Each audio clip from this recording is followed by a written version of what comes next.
이제 다 같이 묵도하심으로 새벽 기도회를 시작하겠습니다.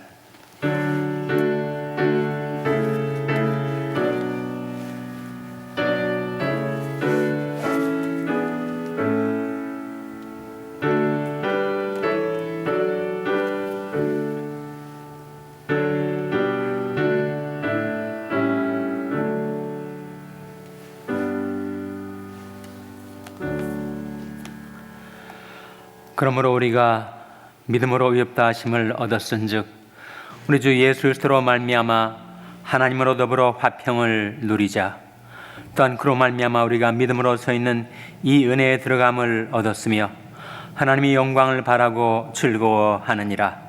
다만 이뿐 아니라 우리가 환난 중에도 즐거워하나니 이는 환난은 인내를, 인내는 연단을, 연단을 소망을 이루는 줄 알미로다. 아멘. 하나님 아버지 감사합니다.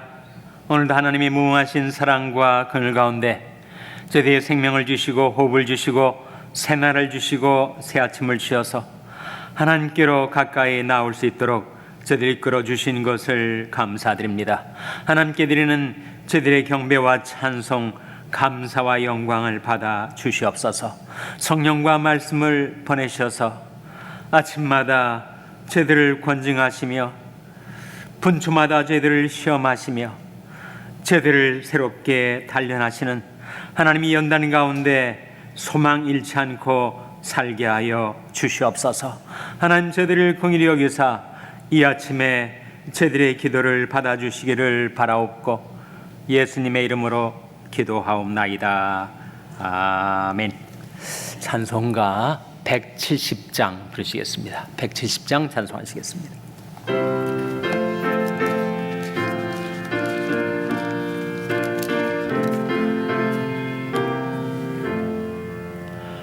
구주여 크신 인애를 내 맘에 채우사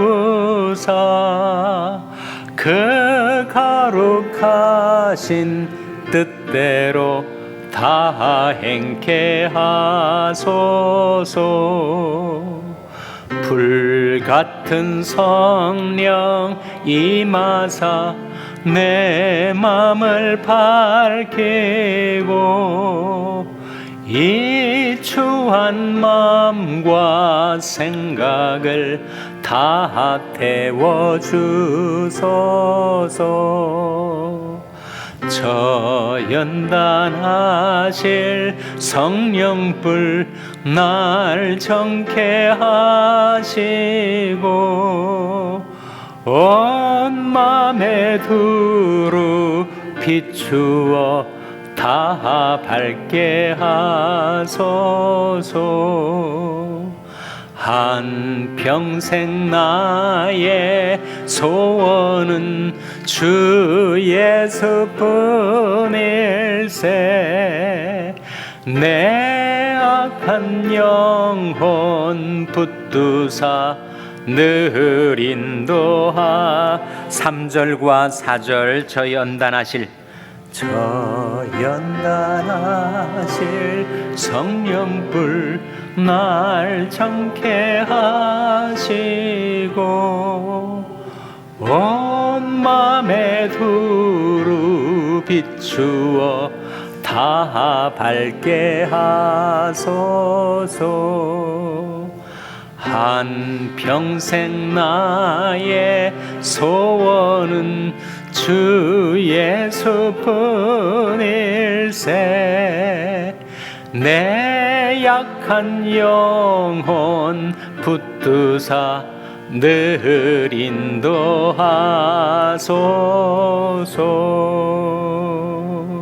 아멘.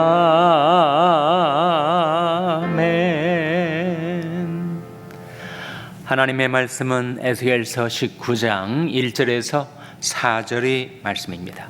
구약성경 1177면 에스겔서 19장 1절에서 4절의 말씀을 찾아서 교독하시겠습니다.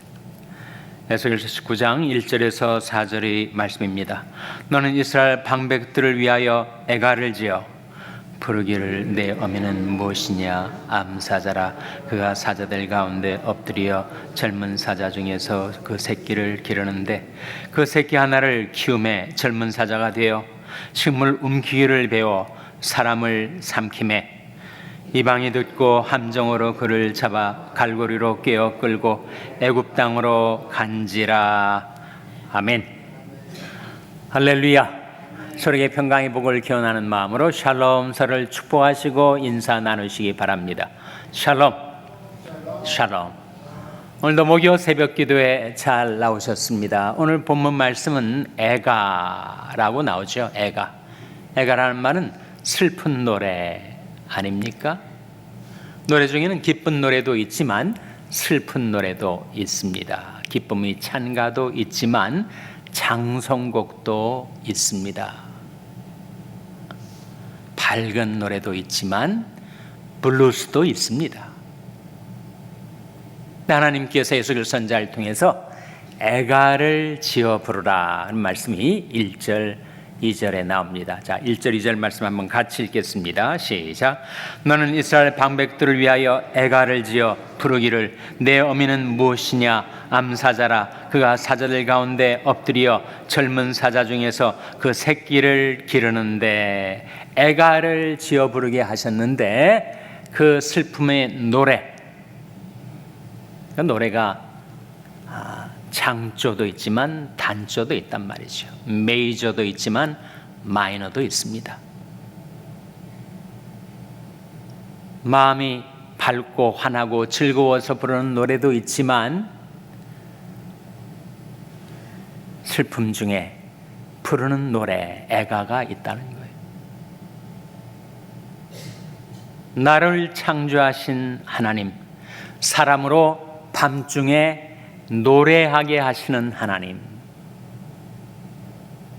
영혼의 어두운 밤을 지날 때에도 하나님은 우리에게 노래를 주십니다. 노래를 부르다 보면 자기 자신을 돌아보게 되고 왜 내가 지금 기쁨의 찬가가 아닌 슬픔의 노래를 부르게 되었는가를 돌아보게 되어서 애가를 부르다 보면 회개하게 되죠. 그래서 에스겔 선자를 통하여 애가를 부르게 하셨는데 이 에스겔서 19장에 두 가지 애가가 나옵니다. 하나는 사자 새끼에 대한 애가, 두 번째는 포도나무에 대한 애가가 나와요. 그 애가를 구성하는 그 가사가 비유입니다. 비유. 사자 새끼의 비유, 포도나무의 비유. 저기 암사자가 하나가 있었는데 암사자가 새끼를 낳아서 그 젊은 사자가 힘이 팔팔 넘쳐가지고 식물을 움키고 사람들을 삼키고 많은 해악을 끼치는 것을 보고 주변 이방 민족들이 바로 그 사자 새끼를 애굽으로 잡아갔다. 사자 새끼를 잃은 암사자가 이번에 다른 사자 새끼를 키웠는데 이번엔 바벨론으로 잡아갔다. 이런 비유의 이야기가 나오는데 그 암사자는 누구고 사자 새끼들은 누구를 가리키는가?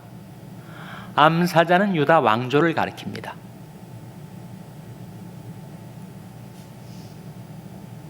나라를 가리킬 때, 왕조를 가리킬 때 그 비유로 지금 사자의 비유를 한 것인데 그 암사자가 낳은 애굽으로 잡혀간 그 힘이 팔팔 넘쳐서 많은 권력과 금력을 휘두르며 사람들을 해쳤던 그 사자 새끼는 뭘 가리키는가? 바로 요아스를 가리켜요. 우리가 유대 역사, 특별히 그 마지막 종말의 역사를 보면은 요시아라는 왕이 나오거든요. 아주 개혁적인 왕이었습니다. 선왕이었죠. 네, 워낙 므낫세 시절에 나라를 망쳐 놓아 가지고 그 요시아의 개혁이 역부족. 그래서 나라는 기울어지고 그리고 종말이 다가오면서 그 요시아 왕의 아들들이 대대로 왕들이 되었어요. 그래서 그 암사자가 가리키는 것은 유다 왕조, 그리고 여기에 애굽으로 잡혀간 그 사자 새끼는 요아스 왕을 가리킵니다.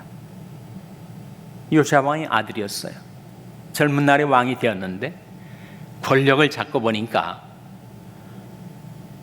하늘 무서운 줄 모르고 백성들을 핍박하고 잔혹한 폭정을 했습니다. 그러니까 백성들이 원성이 하늘을 찌를 듯 하니까 하나님께서 주변 강국들을 심판의 도구로 사용하셔서 그 요아스 왕을 애굽으로 마치 사자 새끼를 갈고리에 깨어 끌고 가듯이 요아스 왕을 애굽으로 잡아갔죠.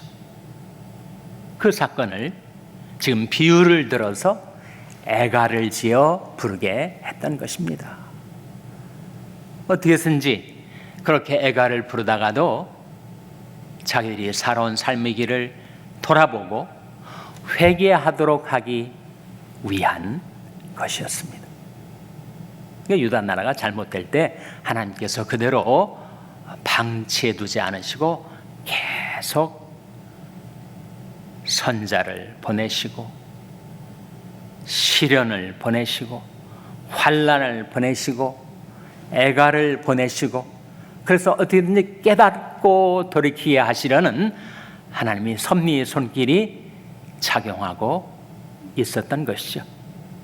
나라뿐만 아니라 개인도 그러합니다. 우리 삶 속에도 끊임없는 연단, 피할 수 없는 연단이 우리에게 다가옵니다. 인생의 의미를 한마디로 성경의 근거에서 말한다면 아마도 연단이라고 할 수 있지 않을까 싶어요.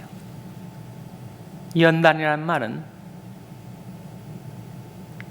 단련, 훈련, 교육, 그런 의미를 가지고 있지 않습니까? 예수님께서도 이 세상에 오셨을 때 연단을 받으셨어요.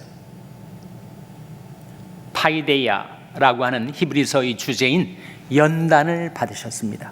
그가 아들이시라도 받으신 고난으로 순종함을 배워서 온전하게 되었은즉 자기를 순종하는 모든 자에게 영원한 구원의 근원이 되시고, 히브리서 5장에 나타난 말씀에 하나님의 아들이신 예수님도 이 세상에 오셔서 고난을 통하여 연단을 받으시고 그리고 온전한 하나님의 아들이 되셔서 만민에게 영원한 구원의 근원이 되셨다라는 말씀이 나오죠. 그가 아들이시라도 받으신 고난으로 순종함을 배워서 온전하게 되셨다. 주님이 그렇게 사시고 우리에게 주님을 따르게 하시면서 나는 마음이 온유하고 겸손하니 나의 멍에를 메고 내게 배우라 하시지 않았습니까? 연단, 배움, 그것이 인생의 의미라는 것이죠. 하나님께서 우리를 연단하실 때 연단의 도구는 환난입니다. 로마서 5장 3절 4절에 보시면 한번 같이 읽겠습니다. 시작. 다만 이뿐 아니라 우리가 환난 중에도 즐거워하나니 이는 환난은 인내를, 인내는 연단을, 연단은 소망을 이루는 줄 알미로다. 다만 이뿐 아니라 우리가 환난 중에도 즐거워한다. 아니 어떻게 환난 가운데 즐거워할 수가 있어요? 그 환난 속에 하나님의 섭리 손길이 있으니까 우리에게 인내를 가르치시고 연단을 경험하고 그래서 소망을 붙들게 하시려는 하나님의 섭리가 있기 때문이죠. 그래서 환난은 인내를, 사람이 환난을 당한 적이 없이 너무 온상에서 자라난 식물처럼 평탄하게만 살아온 사람은 인내를 배울 기회가 없지 않겠습니까? 인내가 없으면 연단을 받지 못하죠.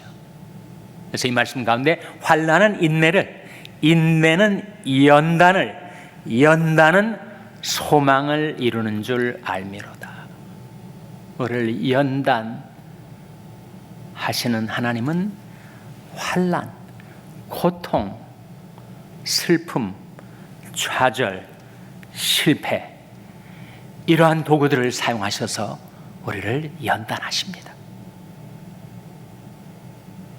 그렇기 때문에 연단과 징계, 디시플린이라고 하죠. 그것은 바로 하나님의 사랑의 증거다. 만일 우리에게 연단이 없다면, 징계가 없다면 우리가 사생자요 참 하나님의 아들이 아닐 터인데, 하나님이 우리를 사랑하셔서 우리를 연단하시려고 그러한 도구들을 쓰신다라고 히브리서가 우리에게 가르쳐주고 있습니다. 욥이 환난과 고통을 겪었죠. 그러면서 그가 이렇게 자신의 인생을 돌아보며 깨달은 말로 이렇게 증거합니다. 욥기 23장 10절 말씀에 같이 읽겠습니다. 시작. 나의 가는 길을 오직 그가 아시나니 나를 단련하신 후에는 내가 정금같이 나오리라. 나의 가는 길을 오직 그가 아시나니, 사실 우리가 가는 길을 내가 다 알지 못합니다. 앞으로 10년 후에 내 인생이 어떻게 될지 누가 알겠어요? 내일 일도 모르는데. 근데 하나님은 아시죠? 나의 가는 길을 오직 그가 아시나니. 예레미야 선지자는 그렇게 고백을 한 바가 있습니다. 여호와여 내가 알거니와 인생의 길이 자기에게 있지 아니하니 걸음을 지도함이 걷는 자에게 있지 아니하니이다. 인생의 길이 우리에게 있질 않아요. 걸음은 내가 걷지만 그 걸음을 지도하시는 분은 따로 계시고, 나는 내일을 알지 못하지만 하나님은 내 인생 전체를 바라보고 계시면서 나의 삶을 인도하고 계십니다. 나의 가는 길을 오직 그가 아시나니 그가 나를 단련하신 후에는 내가 뭐처럼 나온다고요? 내가 정금같이 나오리라. 여기에 금속이 있는데 온갖 불순물들이 잔뜩 섞여 있는데, 용광로에 재련을 하면 다 불순물들은 녹아 빠지고 정금이, 퓨어 골드가 나오는 것처럼 우리가 인생 길을 걸어가면서 겪는 모든 슬픔과 고통은 나를 단련하시는 하나님의 선한 손길이고, 그 연단을 통하여 우리는 정금같이 하나님의 형상, 예수 그리스도의 인격을 닮아가게 되는 것이다 라고 하는 말씀이죠. 하나님께서 우리를 연단하실 때 쓰시는 도구가 크게 두 가지가 있습니다. 하나는 환난이고, 우리가 이미 본 로마서 말씀이 그걸 보여주고 있지 않습니까? 환난은 인내를, 인내는 연단을, 연단은 소망을 이룬다. 환난이 첫 번째 도구. 두 번째 도구가 있습니다. 그것은 바로 시편 105편 19절에 나온 말씀이에요. 한번 같이 읽겠습니다. 시작. 곧 여호와의 말씀이 응할 때까지라. 그 말씀이 저를 단련하였도다. 무엇이 그를 단련하였다고요? 그 말씀이 그를 단련하였다. 여기에 나오는 그는 요셉을 가리킵니다. 요셉이 젊은 나이에 애굽의 총리 대신이 되었다면 그는 정말 무서운 시험에 빠져들 뻔했지만, 교만의 죄로 패망을 당할 수 있었겠지만, 그 전에 그가 13년 동안 연단을 받았어. 억울하게 누명을 쓰고 감옥에 갇히기도 하고, 그리고 곧 풀어주고 석방해 주겠다는 약속을 술 맡은 관원장 다 잊어버리고, 하염없이 내 인생이 이렇게 감옥에 갇혀서 죄수로 먼지가 되어 내 인생은 끝나버리고 마는구나 싶었는데 일약 하나님께서 애굽 총리로 발탁해서 쓰시지 않습니까? 30세에 애굽 총리가 되었는데 17살 때 아버지가 편애로 지어준 채색옷을 입고 뽐내고 자랑하던 미숙했던 요셉이 13년 동안의 연단의 세월을 통해서 변화가 됐던 거죠. 근데 무엇이 그를 그렇게 단련했었는가? 그가 겪은 고난, 그리고 그 말씀이 저를 단련하였도다. 시편 105편에 나오지 않습니까? 시편 105편은 하나님께서 하나님의 사람들을 어떻게 단련하시고 연단시키시고 변화시켜 가셨는가를 보여주고 있는 말씀인데, 바로 이 대목 요셉 이야기 가운데 나온 말씀입니다. 여호와의 말씀이 응할 때까지라 그 말씀이 저를 단련하였도다. 그 두 가지 중에서 환난과 고통으로 우리가 단련을 받고 훈련을 받으면 너무 인생이 괴롭지 않겠어요? 근데 다행히도 하나님은 환난을 통해서 우리를 단련하시기도 하시지만 하나님의 말씀을 통해서 우리를 단련하십니다. 하나님께서 우리에게 말씀해 주실 때 그걸 깨닫고 돌이켜 그 말씀을 순종하며 살면 우리는 그 무서운 환난과 고통 속에 빠져들지 않고 우리가 그때그때 깨우침을 받고 깨달음을 얻고 회개하고 순종하고 변화되어 살아갈 수가 있는 것이죠. 욥기 7장에 사람이 무엇이 간데 주께서 크게 여기사 그에게 마음을 두시고 아침마다 권징하시며 분초마다 시험하시나이까, 그런 말씀이 나와요. 하나님이 아침마다 우리를 권징하시죠. 무엇으로 권징하십니까? 하나님의 말씀으로. 아침마다 우리를 깨우쳐 주시고 아침마다 우리를 깨닫게 해주시고 아침마다 주님의 음성을 구하고 찾게 해주시고, 그 말씀으로 우리를 지금 단련하고 계신 겁니다. 아침마다. 사람이 무엇이 간데 주께서 크게 여기사 그에게 마음을 두시고 아침마다 권징하시며 분초마다 시험하시나이까. 하나님께서 한 사람을 사랑하시고 그를 하나님의 형상으로 예수 그리스도의 인격으로 변화시키려 하실 때 일생을 두고 연단하실 뿐만 아니라 아침마다 그리하신다라는 말씀 아닙니까? 나 여호와는 포도원지기가 되며 때때로 물을 주며 밤낮으로 간수하여 아무든지 상해치 못하게 하리로다 하는 말씀이 이사야서에 나오는데, 거기에 하나님께서 우리를 밤낮으로 간수하실 뿐만 아니라 때때로 물을 준다 하셨을 때 마치 포도원지기가 포도나무에 물을 주듯이 때때로 물을 준다라는 우리말 번역은 원래 every moment I water it 이라는 의미입니다. 순간마다, 매 순간마다 내가 물을 준다. 하나님께서 매 순간마다 우리에게 말씀을 보내주시지 않습니까? 말씀의 물을 우리에게 주어 포도나무 된 우리가 자라나도록 하시죠. 하나님의 연단의 손길은 우리 평생을 통하여 임하여 있고, 또한 날마다 아침마다 우리를 돌아보시고 우리를 방문하시고 우리를 구하여 찾으시고 우리에게 말씀으로 단련하고 계신 거죠.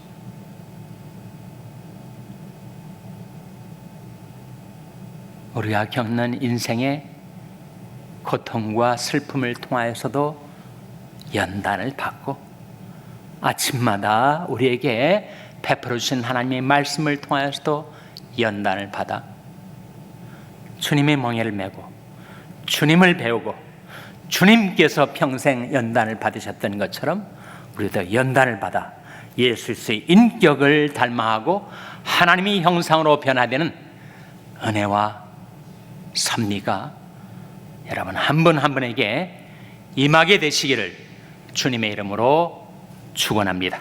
기도하시겠습니다. 오늘 하나님 말씀 기억하며 하나님, 저희들이 피할 수 없는 연단을 기쁘고 달게 받아들이게 해주시옵소서. 기도하시기 바랍니다. 우리 자녀들을 위해서 기도할 때 하나님, 저희 자녀들을 주님의 섭리의 손길로 하나님의 말씀으로 연단시키시고 변화시키시고 축복하여 주시고 사용하여 주시옵소서. 자녀들을 위해서 기도하시기 바랍니다. 병사 연약한 지체들의 치료와 회복을 위해서 기도해 주시기 바랍니다. 우리 샬롬 교회가 하나님의 연단을 받아 하나님의 영광을 위하여 쓰임받는 교회 되게 해달라고 기도해 주시기 바랍니다. 여러분의 생업을 위해서 기도하시고 니카라구아 이동훈 선교사님을 위하여, 케냐의 이인 선교사님을 위하여 기도해 주시기 바랍니다. 하나님, 저희들 긍휼히 여기사 성령으로 충만케 하여 주시옵소서. 이런 제목들을 놓고 우리 합심해서 1분간 기도하겠습니다.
하나님 아버지, 이 아침에 저들에게 이르신 말씀, 나 여호와는 포도원지기가 되며 때때로 물을 주며 밤낮으로 간수하여 아무든지 상해치 못하게 하리로다.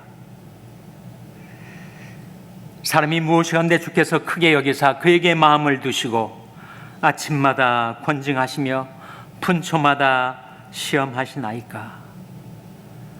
하나님의 선하신 손길, 섭리의 손길, 연단의 손길 가운데 살아가는 저희들이 날마다 감사하며 기뻐하며 여호와의 말씀이 응할 때까지 그 말씀이 저희들을 단련하여 주시고 새롭게 하여 주시고 변화시켜 주시기를 바라옵고 예수님의 이름으로 기도하옵나이다.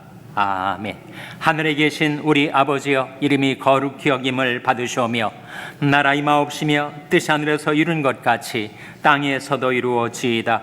오늘날 우리에게 일용할 양식을 주옵시고 우리가 우리에게 죄 지은 자를 사하여 준 것 같이 우리 죄를 사하여 주옵시고 우리를 시험에 들게 하지 마옵시고 다만 악에서 구하옵소서. 대개 나라와 권세와 영광이 아버지께 영원히 있사옵나이다. 아멘.